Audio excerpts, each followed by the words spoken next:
يا حامل القرآن قد خصك الرحمن بالفضل والتيجان والروح والريحان يا حامل القرآن.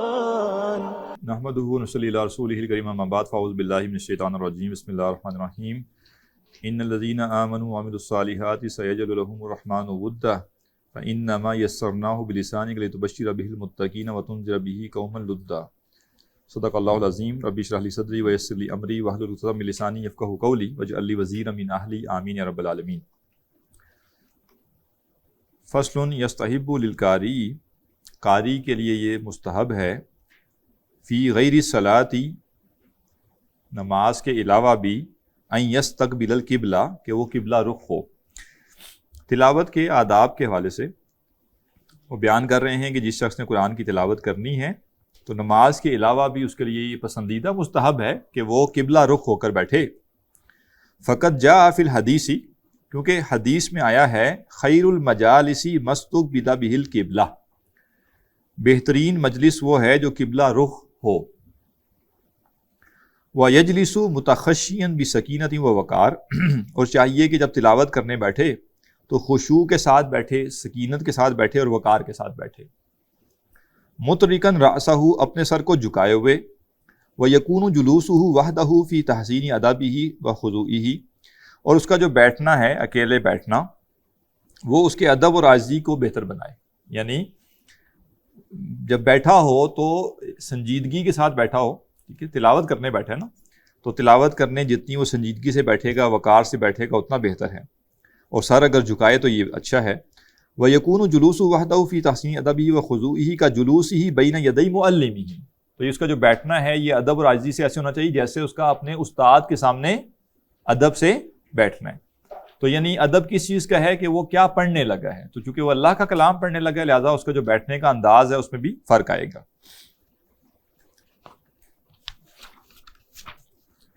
فَهَذَا هُوَ الْأَكْمَلُ، تو یہی بہتر طریقہ ہے. وَلَوْ قَرَأَ قَائِمًا أَوْ مُسْتَجِيًا، یعنی اب یہ بیلنس کر کے بات ذہن میں رکھنی ہے.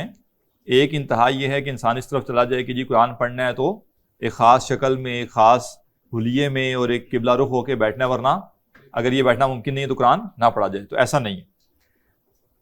جس حد تک ممکن ہو قرآن کی تلاوت اس طرح سے کرنی چاہیے جیسے انہوں نے بیان کی ہے، لیکن یہ فرض نہیں ہے.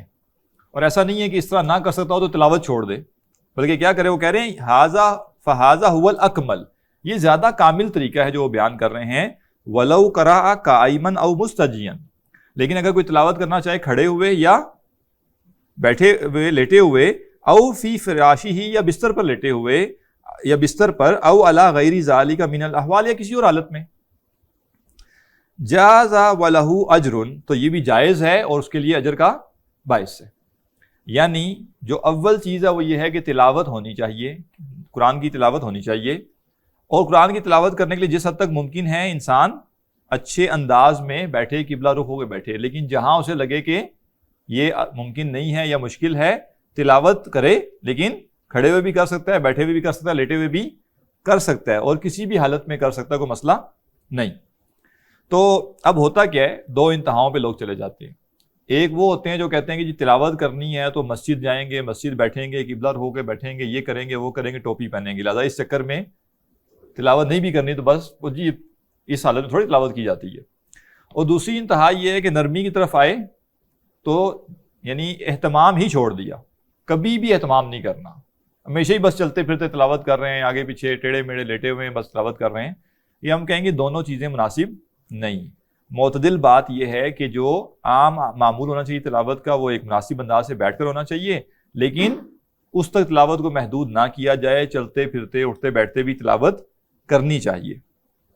تو آپ حرمین جائیں تو آپ کو یہ چیز وہاں اکثر مشاہدہ ملتا ہے جو عرب لوگ ہیں ان سے، کہ وہ یعنی تلاوت مسلسل کرتے رہتے ہیں، چاہے ان کو لیٹنا پڑ جائے، ٹیک لگانی پڑ جائے. ٹھیک ہے، تو ایک دفعہ میں یعنی بیٹھا ہوا تھا وہاں، تو ایک ساتھ ہی عرب ہے، وہ بالکل ایسے لیٹا ہوا تھا جیسے بعض ہوتا ہے نا کوئی ٹی وی دیکھ رہا ہے بالکل لیٹ کے، اور موبائل اس نے یوں رکھا ہوا تھا ایسے، وہ کوئی ایسے کر کے نا، اور وہ ایسے انگلی سے وہ اوپر کرتا جا رہا ہے لائنیں، اور ساتھ وہ تلاوت کرتا جا رہا ہے، تو میں اس کو دیکھ کے مسکرایا تو وہ بھی مجھے دیکھ کے مسکرانا شروع ہو گیا دیکھ کے. یعنی ان کے یہاں کی تلاوت کرنی ہے، ٹھیک ہے نا، بیٹھے ہوئے تھک گئے تو لیٹ کے کرنی ہے. اور اکثر وہاں پہ کیا ہوتا ہے، اب ظاہر ہے وہ ہاتھ میں اٹھائے رکھنا مصحف، تو وہ کرسی آگے رکھیں گے، اس کے اوپر رکھ دیں گے مصحف، ٹھیک ہے. لیکن ان کے یہاں جو مسئلہ پایا جاتا ہے وہ یہ ہے کہ وہ اتنا یوزڈ ہو جاتے ہیں کہ وہ آداب بالکل چھوڑ دیتے ہیں. تو ہم اس لیے کہیں گے بس درمیانی بات یہ کہ آداب کا بھی خیال رکھا جائے، لیکن یہ آداب فرض نہیں ہیں، ٹھیک ہے نا، یہ پسندیدہ ہیں، زیادہ بہتر ہیں. جاز ولہ اجر، تو یہ جو اس کے لیے جائز ہے اس کے لیے اجر ہوگا. ولیکن دون الاول، لیکن اس کا جو اجر ہے وہ پہلے طریقے سے نسبتاً کم ہے، ایز کمپیریٹیولی وہ اجر کم ہے. قال اللہ عز وجل،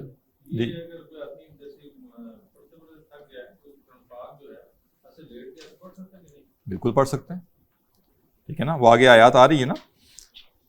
قال اللہ عز وجل، اللہ تعالیٰ نے فرمایا، اعوذ باللہ من الشیطان الرجیم، بسم اللہ الرحمن الرحیم، ان فی خلق السماوات والارض، بے شک آسمانوں اور زمین کی تخلیق میں، واختلاف اللیل والنہار، اور دن اور رات اور دن کے بدل کرانے میں، لآیات لأولی الالباب، نشانیاں ہیں عقل والوں کے لیے. الذین یذکرون اللہ قیاما، وہ لوگ جو اللہ کو یاد کرتے ہیں کھڑے ہوئے، وقعودا، اور بیٹھے ہوئے، وعلی جنوبہم، اور اپنے پہلوؤں کے بل لیٹے ہوئے، وَيَتَفَكَّرُونَ فِي خَلْقِ السَّمَاوَاتِ وَالْأَرْضِ، اور وہ غور و فکر کرتے ہیں آسمان اور زمین کی تخلیق میں.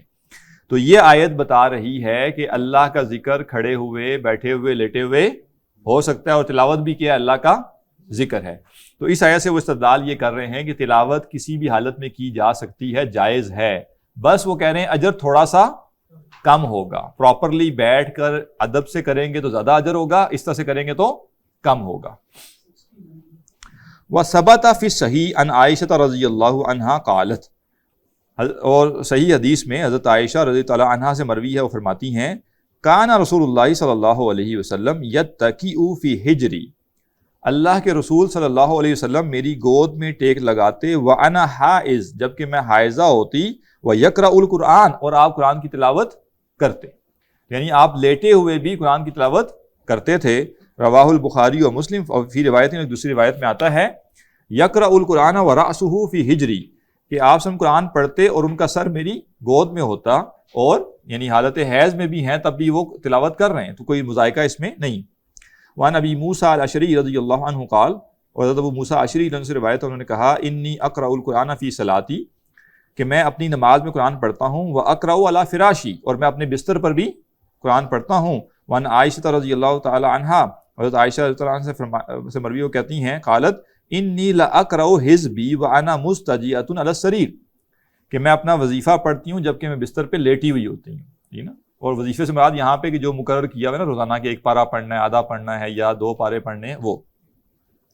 تو ان ساری روایات سے وہ یہ ثابت کر رہے ہیں کہ قرآن کو کسی بھی حالت میں یعنی پڑھ سکتے ہیں، بیٹھے ہوئے، لیٹے ہوئے، چلتے ہوئے، ٹھیک ہے، بلکہ چلنے کے بارے میں آگے آئے گا ابھی، ٹھیک ہے نا. فصل فَإِنْ أَرَادَ الشُّرُوعَ فِي الْقِرَاءَةِ استعاذہ، کہ جب قرآن کی قراءت کرنا چاہے تو کیا کرے، تعوذ پڑھے، استعاذہ پڑھے. فقال، تو وہ کہے، اعوذ باللہ من الشیطان الرجیم. قرآن کی تلاوت کے شروع میں کیا کرنا ہے، استعاذہ پڑھنا ہے. کیسے، اعوذ باللہ من الشیطان الرجیم. ہاکذا قال الجمہور من العلماء، جمہور علماء نے اسی طریقے کو بیان کیا ہے.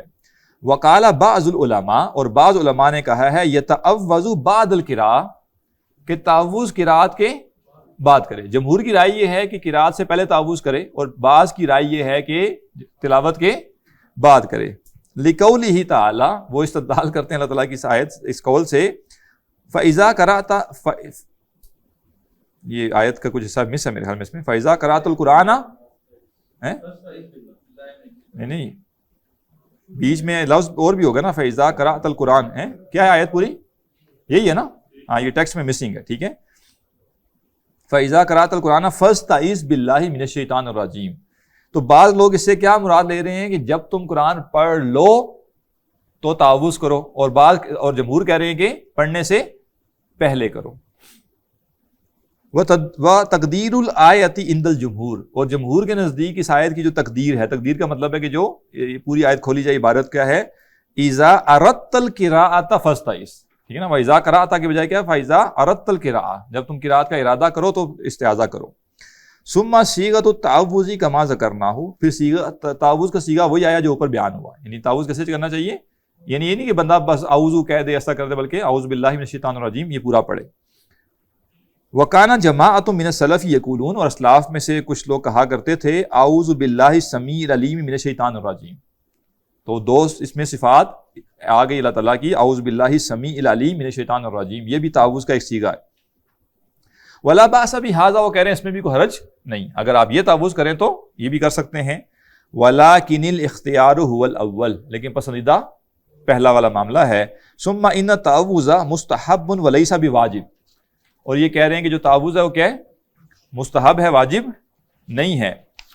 وَهُوَ مُسْتَحَبٌّ لِكُلِّ قَارِئٍ، اور یہ ہر قاری کے لیے مستحب ہے، اور یہ شافعی رائے ہے، غالباً حنفی فقہ میں جو تعوذ ہے وہ لازم ہے، فرض ہے۔ سواء کان فی الصلاۃ او فی غیرہا، خواہ وہ نماز میں ہو یا اس کے علاوہ، ویستحب فی الصلاۃ فی کل رکعۃ، اور نماز کی ہر رکعت میں مستحب ہے۔ علی الصحیح من الوجہین عند اصحابنا، ہمارے ساتھیوں کے جو دو اقوال ہیں اس میں سے جو صحیح قول ہے وہ یہ ہے۔ اور یہاں بھی فقہ حنفی کی رائے یہ ہے کہ جو تعوذ ہے وہ پہلی رکعت میں ہوگا، نماز کی پہلی رکعت میں مقتدی بھی تعوذ کرے گا، امام بھی کرے گا، باقی رکعتوں میں نہیں ہوگا۔ لیکن فقہ شافعی میں وہ کہہ رہے ہیں، یہاں پہ بھی دو آراء ہیں، لیکن وہ کہہ رہے ہیں کہ زیادہ صحیح رائے یہ ہے کہ ہر رکعت میں تعوذ کیا جائے گا۔ وعلی الوجہ ثانی، اور دوسرے قول کے مطابق انما یستحب فی الرکعۃ الاولی، کہ یہ پہلے رکعت میں صرف مستحب ہے۔ فإن ترکہ فی الاولی اتی بہ فی الثانیہ، اور اگر کوئی پہلی رکعت میں چھوڑ دے تو دوسری رکعت میں پڑھے۔ تو یہ فقہ شافعی کے مطابق وہ بتا رہے ہیں۔ فقہ حنفی میں اگر پہلی رکعت میں رہ بھی گیا تو دوسری رکعت میں نہیں پڑھیں گے۔ ویستحب التعوذ فی التکبیرۃ الاولی فی صلاۃ الجنازہ، اور وہ کہہ رہے ہیں کہ جو تعوذ ہے یہ نماز جنازہ کی پہلی تکبیر میں بھی مستحب ہے۔ علی اصح الوجہین، وہاں بھی دو قول ہیں، اس میں سے زیادہ ان کے نزدیک صحیح قول یہ ہے۔ قال وینبغی ان یحافظ علی قراءۃ بسم اللہ الرحمن الرحیم، اور چاہیے کہ اہتمام کرے بسم اللہ الرحمن الرحیم پڑھنے کا، فی اول کل سورۃ، ہر سورت کے آغاز میں، سوا براءہ، سوائے سورہ براءہ کے، سورہ توبہ کے۔ فإن اکثر العلماء قالوا، کیونکہ اکثر علماء نے کہا ہے، انہا آیۃ حیث تکتب فی المصحف، کہ جہاں کہیں بھی مصحف میں یہ ہوگی تو یہ قرآن کی ایک آیت ہے۔ وقد کتبت فی اوائل السور سوا براءہ، اور یہ سوائے سورہ توبہ کے باقی صورتوں کے شروع میں لکھی جاتی ہے۔ یعنی تعوذ پڑھنا ہے تلاوت سے پہلے، اور بسم اللہ کب پڑھنی ہے؟ صورتوں سے پہلے، ان کے نزدیک، فقہ شافعی کے نزدیک، کیونکہ ان کے نزدیک جو بسم اللہ ہر صورت کے شروع میں ہے اس کا حصہ ہے، ٹھیک ہے؟ وہ نہیں پڑھیں گے تو کیا ہوگا؟ آپ نے اس صورت کی ایک آیت مس کر دی۔ باقیوں کے نزدیک جو بسم اللہ پڑھنی ہے وہ برکت کے لیے ہے، ٹھیک ہے؟ وہ فرض، یہ لازم نہیں ہے۔ تو یعنی کوئی شخص اگر تلاوت کرے اور ٹیکنیکلی وہ تعوذ کر کے تلاوت شروع کر دے تو حرج نہیں ہے، اگرچہ عام عمل یہی ہے اور یہی مناسب ہے کہ تعوذ بھی کرے اور بسم اللہ بھی پڑھے اور پھر تلاوت کرے، لیکن لازمی نہیں ہے۔ لیکن تعوذ جو ہے وہ اس کی زیادہ تاکید ہے قرآن پڑھنے سے پہلے۔ البتہ ان کے ہاں چونکہ بسم اللہ سورت کا حصہ، لہٰذا وہ کہہ رہے ہیں جب بھی سورت شروع کریں گے تو بسم اللہ پڑھیں گے۔ فَإِذَا قَرَأَهَا كَانَ مُتَيَقِّنًا قِرَاءَةَ الْخَتْمَةِ أَوِ السُّورَةِ، تو جب وہ بسم اللہ پڑھے گا تو اسے پورا ختمہ یا سورت پڑھنے کا یقین ہو جاتا ہے۔ یعنی اب بالفرض سورہ بقرہ کی 286 آیات ہیں، تو ان کے نزدیک جو پہلی آیت ہے وہ بھی سورت کا حصہ ہے، اگر آپ نے نہیں پڑھی تو اب آپ نے 286 آیتیں پڑھی ہیں کم ہے، ٹھیک ہے نا؟ فقہ شافعی کے نزدیک، باقیوں کے نزدیک نہیں۔ فَإِذَا أَخَلَّ بِالْبَسْمَلَةِ، پس اگر وہ بسم اللہ چھوڑ دے، کانا تارکن لبعض القرآن عند الاکثرین، تو اکثر لوگوں کے نزدیک، یعنی اہل جو شوافے ہیں ان میں سے اکثر کے نزدیک اس نے قرآن کا ایک حصہ چھوڑ دیا۔ دقیقہ، وہ کہہ رہے ہیں یہ ذرا باریک نقطہ ہے، ٹھیک ہے نا؟ بظاہر بندہ کہے گا کیا فرق پڑا، لیکن چونکہ ان کے نزدیک بسم اللہ سورت کا حصہ ہے لہذا آپ نے وہ چھوڑ دیا تو ایک آیت چھوڑ دی۔ فَإِذَا كَانَتِ الْقِرَاءَةُ فِي وَظِيفَةٍ عَلَيْهَا جُعِلَ كَالْأَصْبَاءِ وَالْأُجَرَةِ، اور جب جو وظیفہ ہے وہ ہو جیسے اسباء ہے اور اجرا ہیں ان کا، التی علیہا اوقاف و ارزاق، جس کے اوپر اوقاف مقرر ہیں اور ارزاق مقرر ہیں، کان الاعتناء بالبسملۃ اکثر، تو بسم اللہ کا اہتمام زیادہ ضروری ہے۔ اچھا، اس کا ایک معنی یہ ہوگا کہ بھائی اگر جیسے بالفرض یعنی ایک بندہ ایک کام کر رہا ہے اور اس کو اجرت اس کے اوپر دی جا رہی ہے، تو اگر اس نے بسم اللہ چھوڑ دی تو کیا ہوا؟ اپنی تنخواہ پوری حلال نہیں کی، ٹھیک ہے نا؟ لِتَيَقُّنِ قِرَاءَةِ الْخَتْمَہ، تاکہ اس سے جو تکمیل کا جو ہے نا وہ یقینی ہو جائے کہ میں نے پوری چیز پڑھ لی ہے. فَإِنَّهُ إِذَا تَرَكَهَا لَمْ يَسْتَحِقَّ شَيْئًا مِنَ الْوَقْفِ، کیونکہ اگر اس نے بسم اللہ چھوڑ دی تو اب وقف میں سے کچھ پانے کا مستحق نہیں رہا. عِندَ مَن يَقُولُ الْبَسْمَلَةُ آیَةٌ مِنْ أَوَّلِ سورہ، اور یہ رائے کس کی ہے؟ جن کے نزدیک بسم اللہ سورت کا حصہ ہے. ٹھیک ہے، تو وہ کہیں گے بھائی اب آپ نے بسم اللہ بھی پڑھنی ہے. یعنی ایک یوں کہہ لیجیے نا کہ ایک امام صاحب جو ہیں وہ تراویح پڑھا رہے اور بسم اللہ نہیں پڑھ رہے، تو ان کے نزدیک کیا ہوگا؟ آپ نے آیت کیسا چھوڑ دی. وَهَذِهِ دَقِیقَۃٌ نَفِیسَۃٌ، اور یہ کہہ رہے ہیں باریک نفیس نقطہ ہے. يَتَأَکَّدُ الْاِعْتِنَاءُ بِهَا وَإِشَاعَتُهَا، جس کا اہتمام کرنا چاہیے، اس کی اشاعت کی تاکید ہونی چاہیے. فَصْلٌ فَإِذَا شَرَعَ فِي الْقِرَاءَةِ، تو جب انسان تلاوت کا آغاز کرے، فَلْيَكُنْ شَأْنُهُ الْخُشُوعُ وَالتَّدَبُّرُ عِنْدَ الْقِرَاءَةِ، تو اس کا حال جو ہے وہ ہونا چاہیے خشوع اور تدبر والا قرآن پڑھتے ہوئے. وَالدَّلَائِلُ عَلَيْهِ أَكْثَرُ مِنْ أَنْ تُحْصَرَ، اور اس پر جو دلائل ہیں وہ اتنے زیادہ ہیں کہ ان کو شمار نہیں کیا جا سکتا. یعنی جب کوئی تلاوت کرے تو ایک تو خشوع ہونی چاہیے اور دوسرا تدبر ہونا چاہیے. یعنی ایک تو جھکا ہوا ہو، عاجز ہو کہ میں اللہ کا کلام پڑھ رہا ہوں، اور دوسرا غور کرے کہ میں کیا پڑھ رہا ہوں. ٹھیک ہے، اس کو سمجھے کہ میں کیا پڑھ رہا ہوں، اس پہ غور و فکر کرے. اور وہ کہہ رہے ہیں کہ خشوع اور تدبر سے جو تلاوت کرنی ہے اس کے دلائل بہت زیادہ ہیں. وَأَشْهَرُ وَأَظْهَرُ مِنْ أَنْ تُذْكَرَ، اور اتنے واضح اور اتنے مشہور ہیں کہ ان کا ذکر کرنے کی ضرورت ہی نہیں ہے. فَهُوَ الْمَقْصُودُ وَالْمَطْلُوبُ، کیونکہ یہ اصل مقصود اور اصل مطلوب ہے. وَبِهِ تَنشَرِحُ الصُّدُورُ، اسی سے سینے جو ہیں وہ کھلتے ہیں. وَتَسْتَنِيرُ الْقُلُوبُ، اور دل منور ہوتے ہیں. قال اللہ عز وجل، اللہ تعالیٰ نے فرمایا، افلا يتدبرون القرآن، کیا یہ لوگ قرآن پہ تدبر نہیں کرتے. وقال تعالیٰ، اور تعالیٰ نے فرمایا، کتاب انزلناہ الیک مبارک لیدبروا آیاتہ، یہ ایک بابرکت کتاب ہے جو ہم نے آپ کی طرف نازل کی تاکہ وہ اس پر تدبر کریں. تو ان دونوں آیتوں میں قرآن پر تدبر کا حکم ہے، لہذا تلاوت کے اندر تدبر بھی شامل ہو. والاحادیث فیہ کثیرہ، اور اس بارے میں جو احادیث ہیں وہ بہت زیادہ ہیں. واقاویل السلف فیہ مشہورہ، اور سلف کے اقوال بھی مشہور ہیں.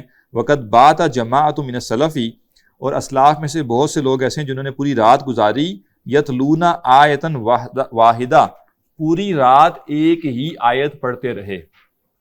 ٹھیک ہے نا، اسلاف میں ایسے لوگ موجود ہیں جنہوں نے پوری رات ایک ہی آیت کی تلاوت کی.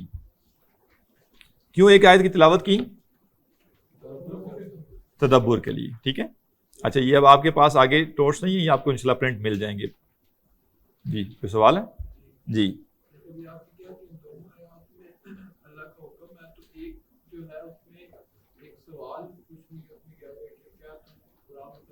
ہاں، حکم کا مطلب یہ نہیں ہے کہ یعنی اس آرڈر کے معنی میں نا کہ کرو، لیکن جب کہا جا رہا ہے کہ یہ کرتے کیوں نہیں ہے تو اس میں کیا ہے کہ کرنا چاہیے. ٹھیک ہے نا، یعنی فریضے کے معنی میں نہیں ہے لیکن تاکید کے معنی میں.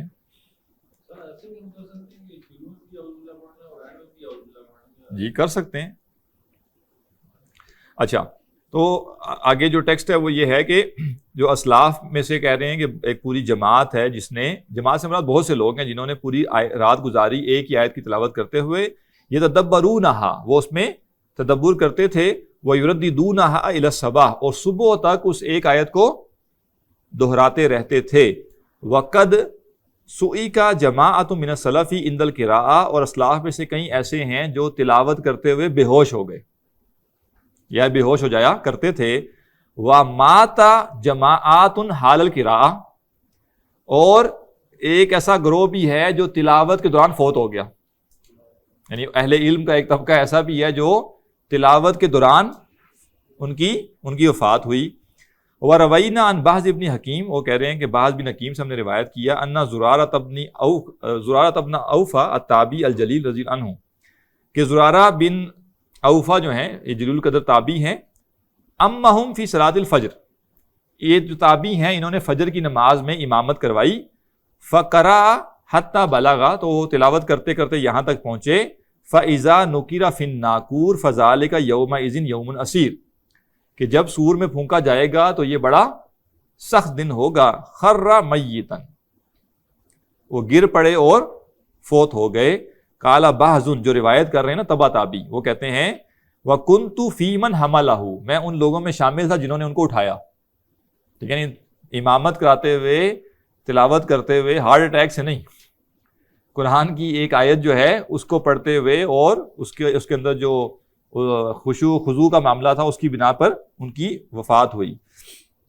وکانا احمد ابن ابی الحواری رضی اللہ عنہ وہو ریحانۃ الشام، ایک اور بڑے آدمی ہیں احمد بن ابی الحواری، اور یہ کیا ہیں الفاظ ہیں کہ وہ شام کی خوشبو ہیں، ٹھیک ہے نا، بلبلے کیا ہوتا ہے کہ کسی یعنی وہ لقب نہیں لگاتے کسی کے ساتھ، ٹھیک ہے نا، بلبل مدینہ، تو اس لیے وہ کہہ رہے ہیں کہ یہ شام کی خوشبو، یعنی وہ نیک آدمی تھے، بڑے آدمی تھے شام کے، ان کے بارے میں ہے کما قال ابو القاسم الجنید، جیسے ابو القاسم جنید رحمہ اللہ نے کہا اذا قرئ عندہ القرآن، جب ان کے سامنے قرآن پڑھا جاتا یسیح و یسک، تو وہ چیخ اٹھتے اور بے ہوش ہو جاتے۔ قال ابن ابی داؤد، ابن ابی داؤد کہتے ہیں وکان القاسم ابن عثمان الجونی، کہ قاسم بن عثمان جونی جو ہیں ینکروا علی ابن الحواری، ان کو ابن الحواری کی یہ بات پسند نہیں تھی، یعنی اب وہ دیکھیں اب ساتھ میں یہ بتا رہے ہیں کہ ایک اسلاف میں سے بڑے آدمی ہیں، وہ قرآن کی تلاوت سنتے تو کیا ہوتا، چیخ اٹھتے اور بے ہوش ہو جاتا ہے، اور دوسرے جو ہیں کہہ رہے ہیں کہ یہ مناسب نہیں، ایسا نہیں کرنا چاہیے۔ وکان الجونی فاضلا من محدثی اہل دمشق، اور جو جونی تھے وہ کون تھے، دمشق کے محدثین میں سے ایک فاضل آدمی تھے۔ تقدم فی الفضل علی ابن الحواری، اور فضیلت میں وہ ابن الحواری سے بڑھ کر تھے۔ قال، وہ کہتے ہیں وکذالک انکرہ ابو الجوزائی وقیس بن جبیر وغیرہم، اور بھی کچھ لوگ ہیں جنہوں نے اس چیز کو پسند نہیں، یعنی علماء میں سے ایک طبقہ کہتا ہے کہ تلاوت کے دوران یہ چیخنا وغیرہ یہ صحیح نہیں، ٹھیک ہے۔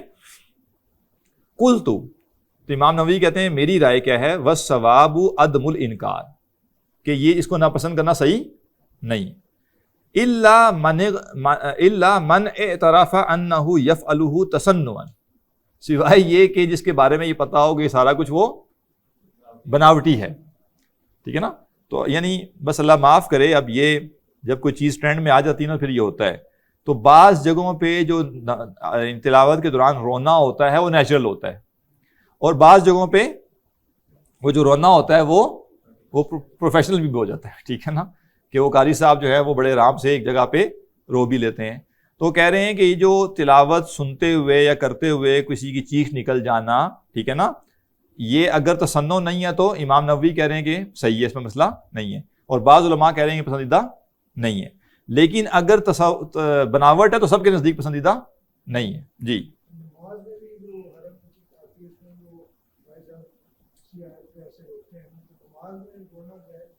ہاں جائز ہے، بالکل جائز ہے، کوئی مسئلہ نہیں، بلا وجہ رونا سمجھ نہیں آتا، اللہ کی آیات پڑھی جا رہی ہوں تو اس میں تو کوئی مسئلہ نہیں ہے۔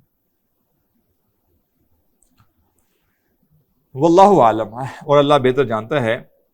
وقال السید الجلیل ذو المواہب والمعارف، اور سید جلیل جو ہیں جن کی کتاب ہے المواہب والمعارف، اور ان کا نام کیا ہے، ابراہیم الخواص، وہ کہتے ہیں دواء القلب خمسۃ اشیاء، دل کی جو دوا ہے وہ 5 چیزوں میں ہے۔ اب یہ بڑی اہم 5 چیزیں، ان کو نوٹ کیجئے۔ تو 5 چیزیں ہیں جن کے اندر دل کی دوا موجود ہے۔ نمبر 1 قراءۃ القرآن بالتدبر، سب سے پہلے قرآن کی تلاوت کرنا تدبر کے ساتھ۔ نمبر 2 وخلاء البطن، ٹھیک ہے، خلاء البطن کیا ہے، پیٹ کو خالی رکھنا۔ تو اب وہ پارٹ 1 میں ہماری جو بحث ہو رہی ہے مغرب کے بارے میں، تو آپ خود سوچئے وہ تہذیب جو کیا بتا رہی ہے کہ پیٹ کو خالی رکھنا کیا ہے، دل کے علاج کا حصہ ہے، تو وہ پیزے برگر یاد کر سکتے تھے، ٹھیک ہے نا، اور وہ جو ہے وہ یہ اتنے قسم کے جو کھانے پینے ہیں یہ تو ان کی پریشانی ہے ہی نہیں، وہ تو یہ بتا رہے ہیں کہ جو کھانا دستیاب ہے وہ بھی پیٹ بھر بھر کے کھانا، اور پیٹ ہر وقت بھرے رہنا مناسب نہیں ہے۔ تو پہلی چیز کیا ہے، قرآن کو تدبر سے پڑھنا۔ دوسری کیا ہے، پیٹ کو خالی رکھنا، اور خالی رکھنے کا مطلب یہ نہیں ہے کہ ہر ٹائم بھوکا رہنا، مطلب یہ کہ پیٹ بھرا نہ جائے، ٹھیک ہے نا، پورا پیٹ بھر کے ٹھونس ٹھونس کے نہ کھایا جائے، بلکہ جیسے ہے نا کہ پیٹ کا ایک حصہ خالی بھی رکھنا چاہیے۔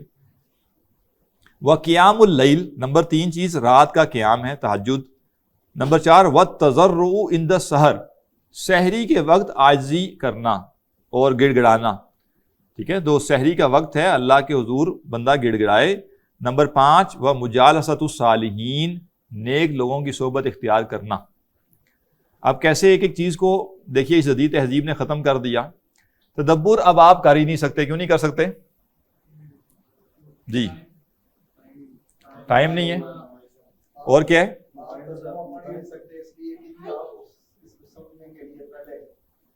چلے آپ نے کر لیا, ترجمہ بھی سمجھ لیا.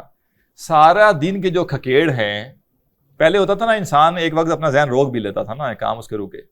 اب یہ میڈیا اور ان سب چیزوں کے ذریعے ذہن اتنا الجھا ہوتا ہے کہ آپ تلاوت بھی کریں گے تو ذہن کہیں نہ کہیں اور مسئلوں کی طرف چلا جائے گا. تو قرآن پہ تدبر کیا کرے گا وہ؟ خلاء البطن تو چھوڑ دیں آپ, ٹھیک ہے نا, پیٹ خالی رکھنا تو اب یہ تو آؤٹ آف کوسچن ہے نا, ٹھیک ہے نا. ٹک کے ہوتے ہوئے تو پیٹ خالی نہیں رہ سکتا. قیام اللیل کیوں نہیں ہو سکتا؟ میں یہ نہیں کہہ رہا امپاسبل ہو گیا ہے کہ جب بندے نے سونا ہی 12 بجے ہے, 11 بجے 12 بجے 1 بجے اس نے سونا ہے, تو جس نے تہجد کے لیے جاگنا تھا, ٹھیک ہے, یعنی اہل علم نے اس بات کو کہا ہے کہ انسان اگر بہت تاخیر سے سوئے تو پہلے بھی پڑھ سکتا ہے, تو وہ تہجد ہو جائے گی اس کی. لیکن تہجد کی اصل روح کیا ہے کہ انسان سوئے اور سو کر جاگے. ایک تو اس نے اپنے نفس کے اوپر یہ وہ جھیلا نا کہ نیند سے اٹھا ہے, وہ قربانی دی اس نے, جاگتے ہوئے جو اس نے پڑھی ہے قربانی نہیں دی. دوسرا یہ کہ جب وہ سو گیا تو جو کچھ نہ کچھ اس کا ذہن رک گیا. اب جب وہ اٹھا ہے تو تھوڑا سا یکسو ہے وہ, ٹھیک ہے.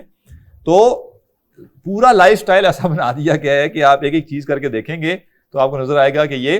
اور پھر ظاہر ہے جو چوتھی چیز انہوں نے کہی ہے کہ سحری کے وقت وہ گڑ گڑا رہا ہو, تو سحری کے وقت گڑ گڑانا کیا, خراٹے چل رہے ہوں گے, ٹھیک ہے نا. ظاہر جب اتنا انسان دیر سے سوئے گا تو وہ صحیح جو نیند کی پیک میں جائے گا وہ سحری کے ٹائم ہے. اور مجالسۃ الصالحین کہاں سے ہونی ہے؟ اب تو ہمیں آن لائن چاہیے سب کچھ, ٹھیک ہے نا. ہم نے تو کسی جگہ ٹریول کر کے جانا ہی نہیں ہے, کسی مجلس میں بیٹھنا ہی نہیں ہے. فصل فی استحباب تردید الآیت لتدبر. اگلی فصل جو ہے اس میں آیت کو بار بار دہرانے کے مستحب ہونے کا بیان. وقد قدمنا فی الفصل قبلہ الحث علی التدبر. وہ کہہ رہے ہیں کہ ہم نے جو پچھلی فصل ہے اس میں تدبر کے اوپر جو ہے وہ ابھارنے کے اوپر بات کی تھی. وہ بیانی موقعی و تأثر سلفی, اور اس کی اہمیت اور سلف کا اس سے متاثر ہونا.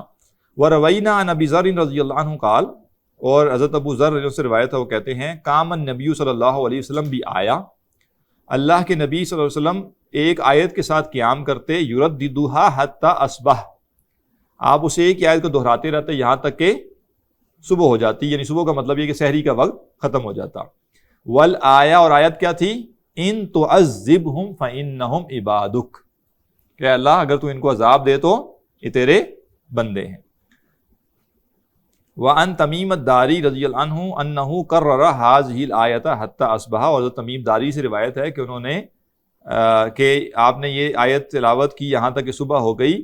ام حسب الذین اجترحوا السیئات, کیا جن لوگوں نے گناہ کیے ہیں, برائیاں کی ہیں, وہ جری ہو گئے ہیں. اور آگے پوری آیت ہے, ٹھیک ہے.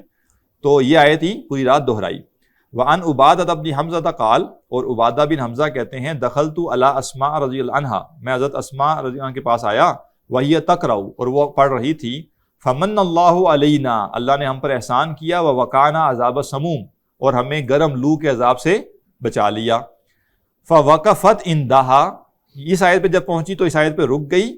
فجعلت تعیدھا وتدعو, اور اس کو بار بار دہراتی رہی اور دعا کرتی رہی. فطال علی ذالک, یہ عمل میرے لیے طویل ہو گیا. فذهبت الی السوق, میں مارکیٹ چلا گیا. میں نے کہا یہ تو ایک ہی آیت کو دہرائی جا رہی ہیں, تو میں وہاں سے بازار چلا گیا. فقضیت حاجتی, اور اپنے اپنی حاجت پوری کی, جو کام تھا وہ کیا. ثم رجعت, پھر میں واپس آیا. وہی تعیدھا وتدعو, اور وہ ابھی بھی وہ ایک آیت دہرائی جا رہی تھی اور دعا کیے جا رہی تھی کہ اللہ ہمیں عذاب سے بچا لے. ورویت هذه القصۃ عن عائشہ رضی اللہ تعالی عنہا, یہی قصہ حضرت عائشہ سے بھی مروی ہے. وردد ابن مسعود رضی اللہ عنہ, اور حضرت عبداللہ بن مسعود جو ہیں وہ دہرا رہے تھے بار بار, رب زدنی علم, یعنی بار بار وہ ایک آیت کو دہرا رہے تھے. وردد سعید بن جبیر, حضرت سعید بن جبیر جو ہیں انہوں نے دہرائی آیت واتقوا یوما ترجعون فیہ الی اللہ, یہ آیت پڑھ کے وہ بار بار دہرا رہے تھے. ورد ایضاً, اس طرح ایک اور آیت جو انہوں نے بار بار دہرائی وہ کہتی فسیعلمون اذ الاغلال فی اعناقہم, ان قریب وہ جان لیں گے جب توق ان کی گردنوں میں ڈال دیے جائیں گے. ورد ایضاً, اسی طرح وہ ایک اور آیت دہرا رہے تھے ما غرک بربک الکریم, تجھے تیرے کریم رب کے بارے میں کس چیز نے دھوکے میں ڈالا. وکان ضحاک، اور امام ضحاک جو تھے، اذا تلا قولہ تعالی، جب وہ اللہ تعالیٰ کا یہ قول پڑھتے، لہم من فوقہم ظلل من النار ومن تحتہم ظلل، ان کے اوپر بھی آگ کے سائبان ہوں گے اور ان کے نیچے بھی آگ کے سائبان ہوں گے، رددہا الی السحر، یہی آیت وہ صبح سحری تک دہراتے رہے۔ تو یہ کیا ہے کہ ایک ہی آیت کو بہت زیادہ دفعہ دہرانا، کس بنیاد پر؟ اس کا جو مفہوم ہے آیت کا، ٹھیک ہے نا، ایسا نہیں ہے کہ بس آپ کوئی بھی ایک آیت دہرا لیں، ویسے تو اللہ کا کلام ہے، لیکن یہ جتنی آیات ہیں یہ آیات ایسی ہیں کہ ایک بندے پر ایسا اثر ڈالتی ہیں کہ انسان اس تاثیر کی وجہ سے کیا کرتا ہے، بار بار دہراتا ہے۔ جیسے ہوا نا کہ اللہ نے ہم پر جو ہے وہ احسان کیا اور ہمیں عذاب سے بچا لیا، تو انسان اس کو بار بار دہراتا ہے کہ اللہ ہم پہ بھی یہ احسان کر دے اور ہمیں بھی عذاب سے بچا لے۔ فصل فی البکاء عند قراءۃ القرآن، اگلی فصل جو ہے وہ قرآن کی تلاوت کرتے ہوئے رونا، اس کے بیان پہ ہے۔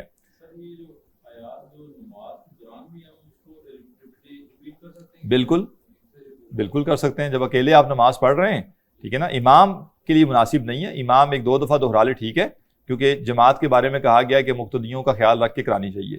اکیلے نماز پڑھتے ہوئے آپ ایک آیت 100 دفعہ بھی دہرائیں، کوئی مسئلہ نہیں ہے، بلکہ پسندیدہ ہے۔ جی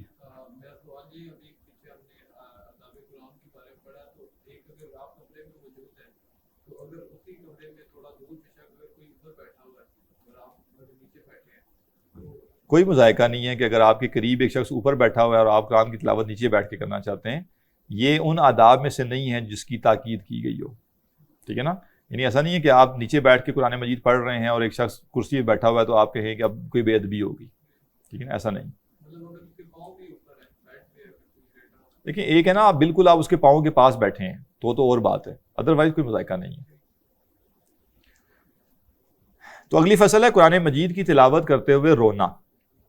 قد تقدم فی الفصلین المتقدمین، پچھلے دو جو فصلیں ہیں اس میں وہ کہہ رہے ہیں کہ اس والے سے کچھ باتیں گزر چکی ہیں۔ بیان ما یحمل البکاء فی حال القراء، کہ کون سی چیزیں ہیں جو تلاوت کے وقت رونے پر ابھارتی ہیں۔ وہو صفت العارفین، اور یہ عارفین کی صفت ہے، وشعار عباد اللہ صالحین، اور اللہ کے نیک بندوں کا یہ شعار ہے۔ قال اللہ تعالیٰ، اللہ تعالیٰ نے فرمایا، وَيَخِرُّونَ لِلْأَذْقَانِ يَبْكُونَ وَيَزِيدُهُمْ خُشُوعًا، کہ وہ ٹھوڑیوں کے بل گر پڑتے ہیں روتے ہوئے اور ان کا خشوع بڑھ جاتا ہے۔ وَقَدْ وَرَدَتْ فِيهِ أَحَادِيثُ كَثِيرَةٌ، اس بارے میں بھی وہ کہتے ہیں بہت سی احادیث بھی وارد ہوئی ہیں، وَآثَارُ السلف، اور سلف کے بہت سے آثار بھی ہیں۔ فَمِن ذَلِكَ عن النبی صلی اللہ علیہ وسلم، ان میں سے ایک جو ہے اللہ کے نبی صلی اللہ علیہ وسلم سے مروی ہے کہ آپ نے فرمایا، اقرأوا القرآن وابکوا، قرآن پڑھو اور رو، فَإِن لَمْ تَبْكُوا، اور اگر تم نہ رو سکو فَتَبَاكُوا، تو رونے کی کوشش کرو۔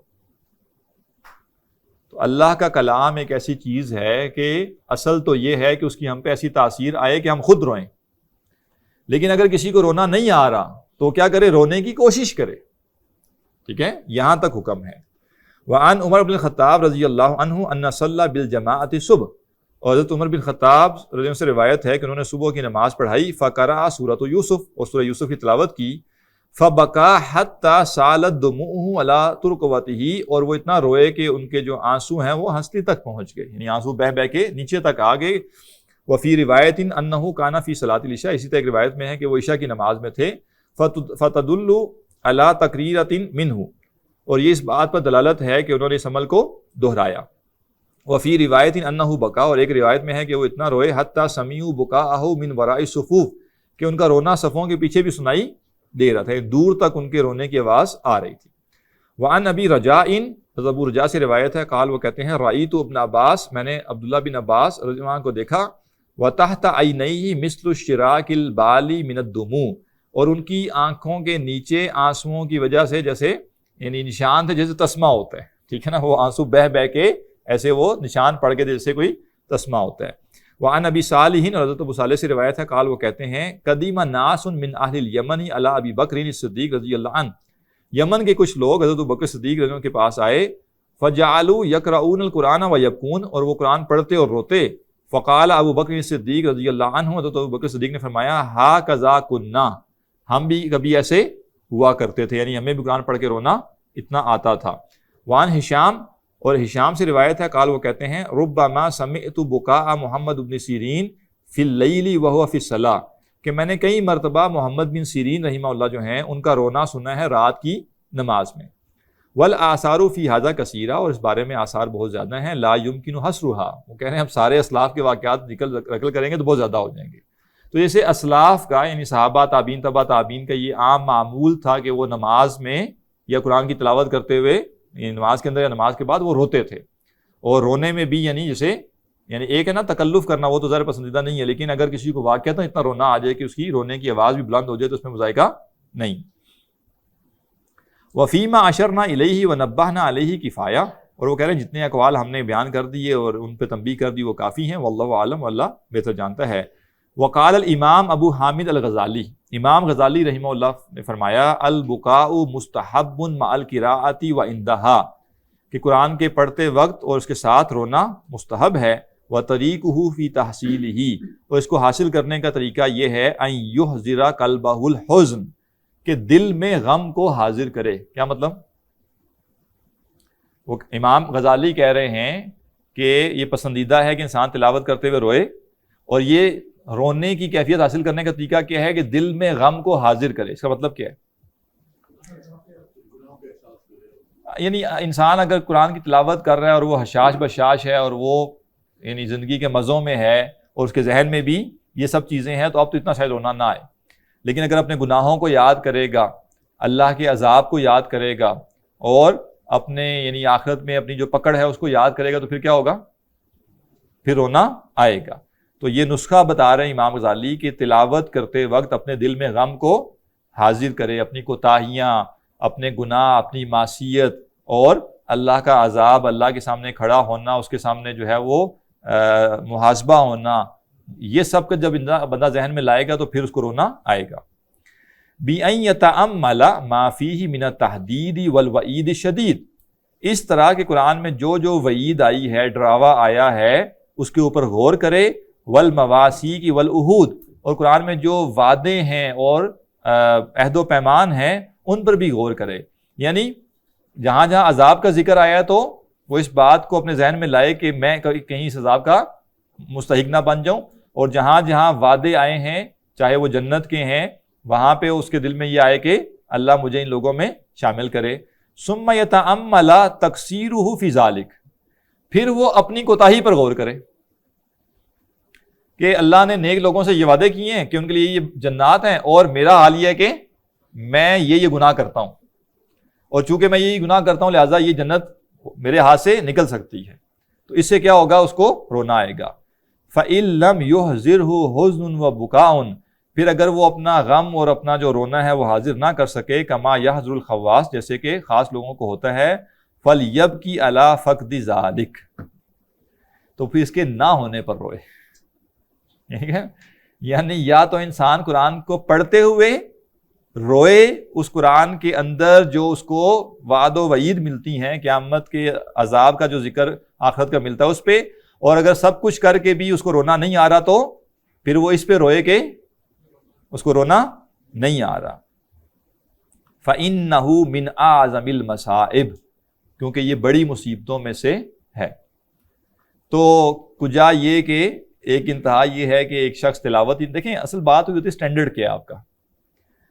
تو ہمارے اسلاف اس پہ بحث نہیں کر رہے کہ اچھا ایسا کیا کرو کہ 3-4 آیتیں روز پڑھ لیا کرو. وہ تو اسٹینڈرڈ یہ بتا رہے ہیں کہ قرآن کی تلاوت کرنا تو ایک بات ہے, تلاوت کرتے ہوئے رونا یہ بھی ایک مستحب چیز ہے, اور اگر کسی کو اور رونا ہے تو کیسے رونے کی کیفیت پیدا ہوگی, اور اگر کوئی یہ کیفیت نہیں پیدا کر سکتا تو کیا کرے, اور اگر پھر بھی نہیں ہو رہی تو وہ کہہ رہے ہیں یہ کوئی اچھی بات نہیں ہے کہ ایک بندہ کوشش کر کے بھی رونے کی کیفیت نہ پیدا کرے, پھر اس کو اس پہ رونا چاہیے کہ مجھے قرآن پڑھتے ہوئے رونا کیوں نہیں آ رہا. تو یہ قرآن کی تلاوت کے حوالے سے چند نکات ہم نے دیکھے ہیں. انشاءاللہ یہ گفتگو جاری ہے, یہ نوٹس آپ کو انشاءاللہ مل جائیں گے اگلی کلاس میں. جی کوئی شخص تہجد کی نماز پڑھ رہا ہے اور تہجد میں ٹائم ایکسیپٹڈ ہو, اور اگر وہ اس کنڈیشن میں جا رہا ہے جس طرح جب یہ بیان کیا گیا, وہ تو لوگ اپنی باتیں ہم جب گناہ گار ہو گئے, اگر یہ اپنے پر طائی کرتے ہیں اور اس کنڈیشن کے اندر آپ کرتے ہوئے آپ کی وطر بھی اگر ابتدا ہو جاتی تو آپ کو خیال نہیں رہتا ٹائم کا, اور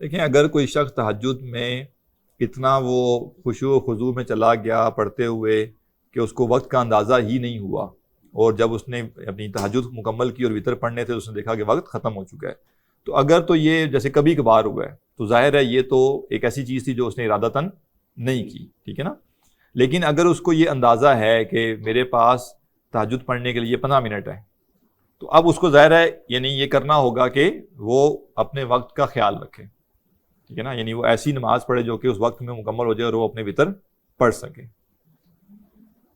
وہ وقت رکھنے کا تو وہ پھر اس نہیں جا پائے گا پھر نہیں وقت کا خیال سامنے نہیں کرے وقت نہیں وقت کا خیال رکھنے کا مطلب یہ ہے کہ اب ایک شخص لمبی تلاوت نہیں کرے گا نا. پھر ایک بندے کو پتہ ہے کہ میرے پاس مثلا میں مثال دیتا ہوں، ایک بندے کو پتہ ہے کہ میرے پاس تہجد کے نوافل پڑھنے کے لیے 15 منٹ ہیں، اور اس کو ایک اندازہ بھی ہے کہ میں اگر ایک رکعت میں ایک رکوع تلاوت کروں تو مجھے کتنا وقت لگے گا، تو اب پھر وہ اپنی اس کو قرات کو کم کرے گا نا، تلاوت کو کم کرے گا تاکہ وہ بر وقت اس کو مکمل کر لے.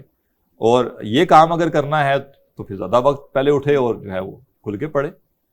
اور مطلب اس کا طریقہ یہ نا کہ تہجد 2 رکعت کر کے پڑھی جاتی ہے نا، وہ 2 رکعت پڑھ کے وہ دیکھ لے کہ آیا اتنا وقت باقی ہے کہ میں مزید 2 رکعت پڑھوں اور پھر وطر پڑھ لوں. اگر اسے غالب گمان ہو تو پڑھے، اگر اسے غالب گمان ہے کہ نہیں اب وقت کم رہ گیا تو کیا کرے، وطر پڑھ لے اور ویسے اذکار کر لے.